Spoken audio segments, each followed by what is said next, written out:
towards universal dignity. How marginalized groups can achieve greater inclusivity. Michèle Lamont, Harvard University. On the 9th of November 1989, I was at Princeton University and was working in my office when the news broke.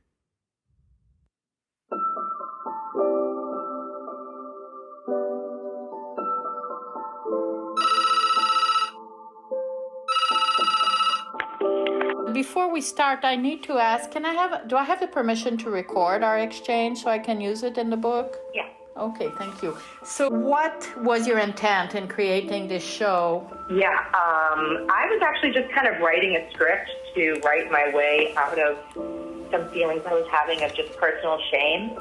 So if you think about how your work has influenced the direction of what's happening in Hollywood now, I mean, there's not many shows that have trans people, you know. So how do you think about things changing or? Well, yeah, I do see a lot changing right now. I do see a lot of things sort of like transparent out there. And I see, yesterday I was on a phone call with some philanthropists and some activists and some writers where we were all talking about the political power of protagonism and the creating of your own propaganda, because you're making more people like you. And so we need to make a world where people focus on, love for the other rather than ridiculing the other.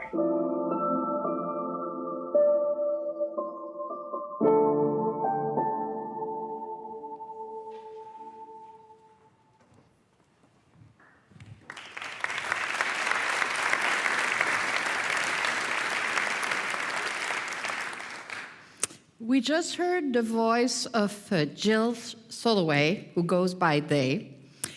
They created this show, Transparent, which was a great success in the US and beyond. I believe it's quite well known here as well. And the goal of the creator was to work their way out of shame, to try to normalize what is aberrant to many, and to try to get people to understand better what's the reality of trans people. So Transparent is about an advanced middle-aged man who comes out as trans, and he has to negotiate his new identity with his adult children. So Jill Soloway is one of many people who I've interviewed for my book that I'm currently working on. And it's about agents of change, people like them who are actively working toward transforming how we understand who matters in our society, who is legit, how we are able, and this is a social process, to broaden the circle of recognition. So the key concept in my work is this concept of recognition, which is very well known. Actually, Axel Honneth, a German philosopher, has done a lot to help us understand what this is about.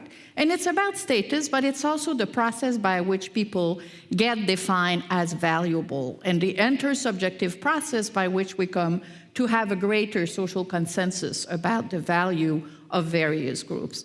The opposite of recognition is stigmatization. Irving Goffman, one of the great sociologists of the 20th century, wrote a great deal about stigma, and it's about being defined negatively. So what I do is study how changes in recognition and stigmatization occur. So this is a particularly important topic right now because we're surrounded by recognition claims. My colleague Erika Chenoweth shows that this is the moment in history where we've had the largest demonstration. And they are organized around Me Too and Black Lives Matter. In Europe, you don't have that many mobilization of Muslims, but there's a great deal of understanding and discussion about the stigmatization of Muslims. At the other end of the spectrum in the US, you have Make America Great Again, which is associated with Trump and which has been embraced by many downwardly mobile white workers who have found themselves increasingly defined in society as losers and who embrace patriotism as a way to deal with their own recognition claims. There's no need for, so it's very important to understand that this is happening at both ends of the social, of the political spectrum. In 2000, I published a book titled The Dignity of Working Man, long before the situation of the downwardly mobile working man became a major social preoccupation. And for this, I did a lot of interviews with workers in Paris and New York, white and black in New York, white and North African immigrants in Paris. And I showed that in both cases, they were responding to the decline in their social status by defining themselves through their morality.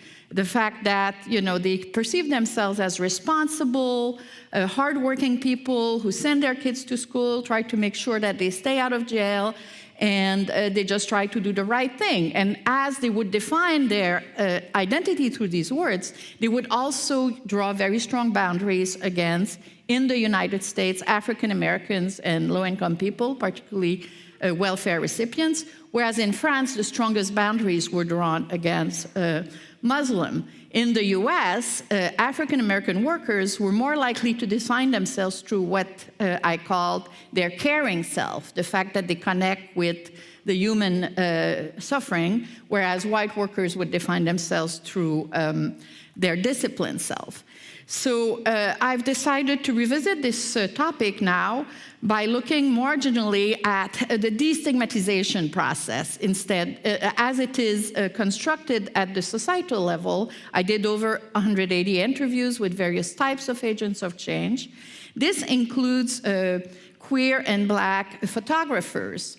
I've interviewed, for instance, Kathy Opie, who serves on the Andy Warhol Foundation, one of the main gatekeepers in contemporary art in the US.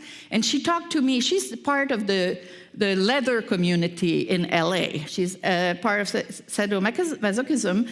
And she did a lot of work on her community. And she explains that as she represents them, her goal was to represent them with a great deal of dignity, the way that they would like to see themselves represented, with love. So the idea is to also produce different kinds of representations of groups that then are diffused socially.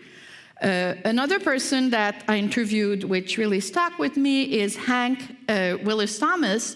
He interviewed 150 African-American men, and he asked them, what does it mean to be a black man today? What he found is that they share nothing. It's a very, very diverse experience. The one thing they share is the prejudices that they encounter in their daily life and have to deal with the stereotype of what black men is like. If you want to check it out, you can go on YouTube and type what is common to all of us. But one thing that Hank did that was partly interesting is he joined forces with the philanthropy, the Campaign for Black Male Achievement, which, when I interviewed the president, he said his goal is to represent black men not as problems, the source of poverty or crime, but as through their aspirations.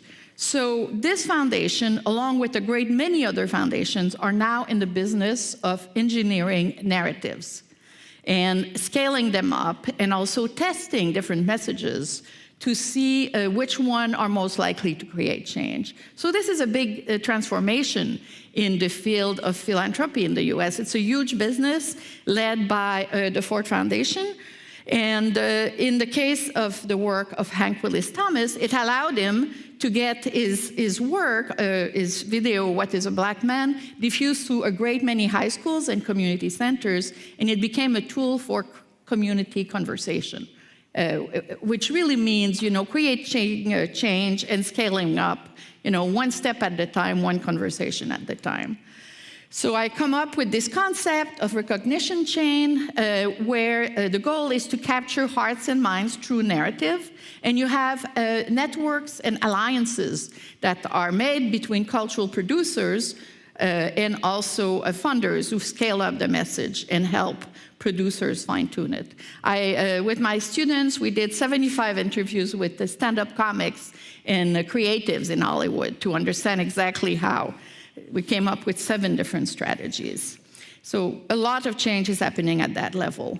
We also need to understand how groups that have been historically stigmatized, what is the exact process of destigmatization? So with some of my advisees, I wrote a paper on this, comparing groups that have been more or less successful in destigmatizing. The paradigmatic case of successful destigmatization is people with HIV/AIDS. And one group that is really stuck are people who are labeled as obese.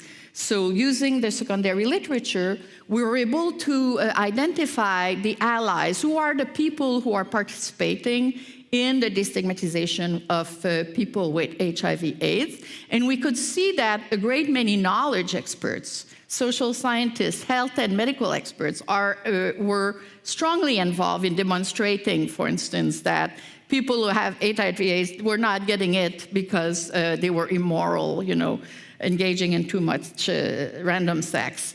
And these kinds of alliances were not as readily available for the obese. The histories that retrace this book, What's Wrong with Sex, by Abigail Segui, shows clearly that very few doctors were, at the time when she wrote the book, talking that much about genetics. So the obese were generally viewed as, lazy and basically could be viewed as responsible for their plight. So in our paper, we were able to construct a pathway which shows how does this happen. For me, the main column here is the first one, cultural resources. What are the tools in our environment that we can draw on to reframe a group that has been historically stigmatized? This is really important because it tells us that it's not in our brain. There are tools that are available in our environment on which we draw in making sense of the world. And as a society, we can contribute to engineering what kind of messages are available about different groups. So that's very important, I think, correction to the current discourse that is very much focused on the intracranial. To think about cultural production as something that is happening in time and space outside our mind is very important. And we argue in our paper that the various actors can engage in destigmatizing actions such as removing blame with reductions in public stigma. So what I'm talking about here, I think, really matters because it matters for our well-being. Think about queer kids who are kicked out of the house by their parents who don't accept the sexual orientation of their kids. So this is a case where stigmatization may lead to poverty, homelessness. The causality is about from stigma to material deprivation. We know in the response to COVID, African Americans had already were a victim of COVID in far greater numbers. In part, there's a huge literature on how the wear and tear of experiencing racism on a daily basis has a huge impact on many biological markers of African Americans. And you have, of course, the literature on death by despair, which has shown how the downwardly mobile working class men have also been victims of the opioid epidemic. So it's not only about feeling good. This is something we need to address as a society.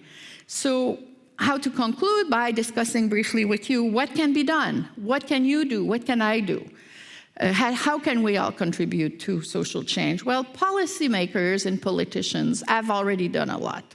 We know, for instance, that the adoption of same-sex marriage in 32 American states early on produced a very dramatic decline in the number of attempted suicide among LGBTQ youth in high school. Those laws really serve to tell them, you belong, you matter, with immediate correlation, maybe not causation, but certainly correlation.